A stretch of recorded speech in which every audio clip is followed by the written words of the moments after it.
Hello everyone, welcome to our Engineering Graphics YouTube channel.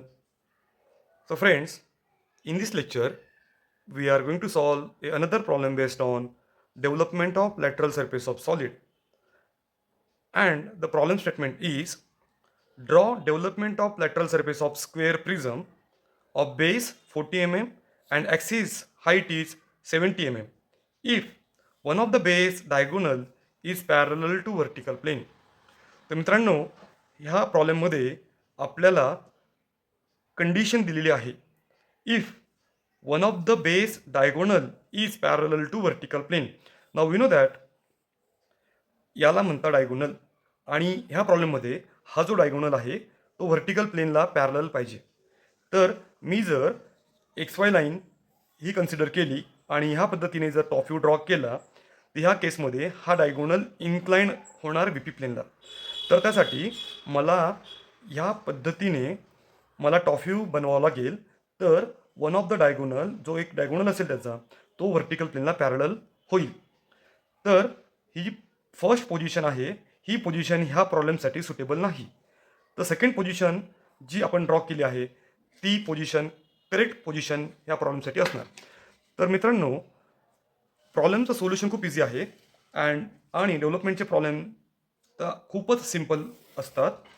तर आपण प्रॉब्लेमचं solution बघूया. Draw x Y line and draw the top view. Top view draw करण्याच्या आधी आपण एक square complete draw करून घेऊ. त्याची साईड असेल 40चा आपण एक स्क्वेअर बनवून घेऊ आणि त्याचा डायगोनल आपण मेजर करून टॉप व्ह्यू जो प्रिझमचा आहे तो आपण बनवूया. सो डायगोनल डिस्टन्स आपल्याला मिळाला आहे.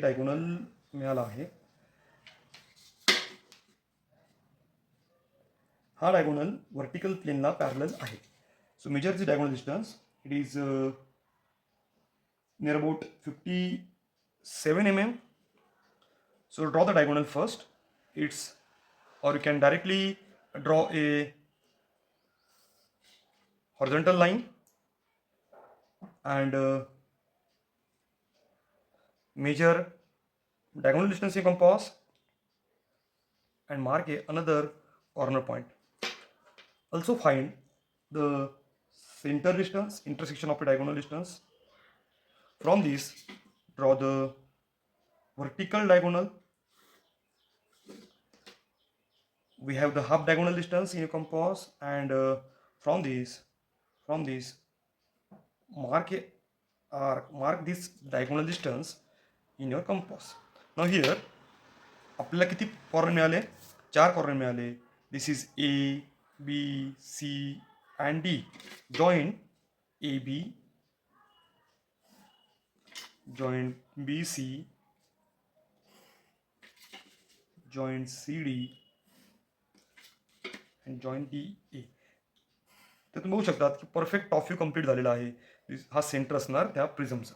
नाव हा जो स्क्वेअर प्रिझम आहे तो 2 स्क्वेअर प्लेन आणि 4 रेक्टँग्युलर स्ट्रिपने बनलेला असतो. Now here the next step is project all the points. सर्व पॉईंटचे प्रोजेक्शन आपण एक्स वाय लाईनवरती घेऊ. तुम्ही बघू शकता की इथे बी आणि डी हा पॉईंट ओव्हरलॅप होतोय. ए आणि सी पॉईंट्स आर सेपरेट आहे. So here this is A dash, B dash, C dash and D dash. हा झाला A to C base of a square prism. Now observer is looking from this direction. Observer इथून बघतोय तर त्याला naming बाकी आपल्या अजून इथे. This is 1 point, 2, 3 and 4. So from front side, from observer side, A1 edge is visible, B2 is also visible, C3 is also visible, but D4 edge is not visible from the front side. आणि ती hidden असणार, पण त्याच्या फ्रंटला येणार B2 edge, त्यामुळे hidden age ही दिसणार नाही. So आपण ॲक्सिस मार्क करून घेऊ. ॲक्सिस हाईट आपण मार्क करूया. Axis height is 70 mm is given. So from base, from X Y line आपण 70 mm डिस्टन्स मार्क करून घेऊ आणि फ्रंट व्ह्यू कंप्लीट करूया.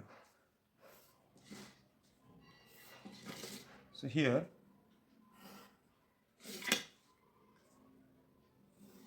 ही एज विजिबल असणार आहे.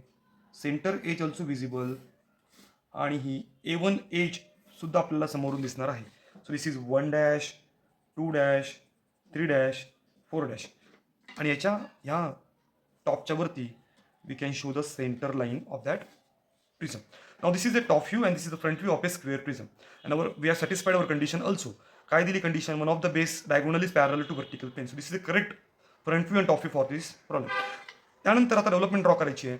आता या प्रिझमला जर मी कट केलं अलॉंग A1 एज तर मला मिळणार आहेत 4 रेक्टेंग्युलर स्ट्रीप आणि त्या स्ट्रीपचा बेस असेल 40 mm.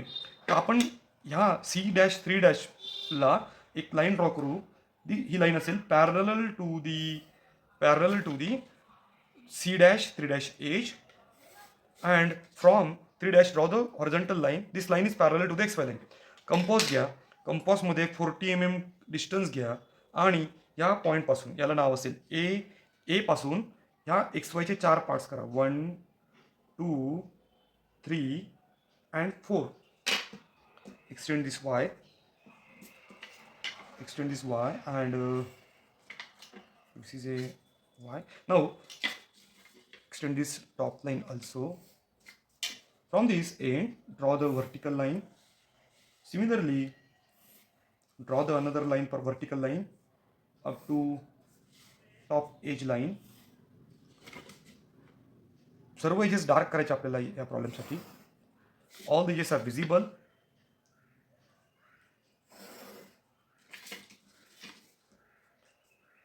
आणि तुम्ही बघू शकता की आपला डेव्हलपमेंटचा प्रॉब्लेम कंप्लीट झालेला आहे. डायमेन्शन्स रिक्वायर्ड आहे प्रॉब्लेमसाठी. डायमेन्शनला मार्क्स आहे. So the base dimension of the development is 40 into 4 and axis height is 70 mm. Proper dimension line draw करून एरो दाखवायचे आहे. दिस is 70 mm and base edge is 40 mm. This is 40 mm. Now see the complete solution of this problem. Thanks for watching this video. See you in the next lecture.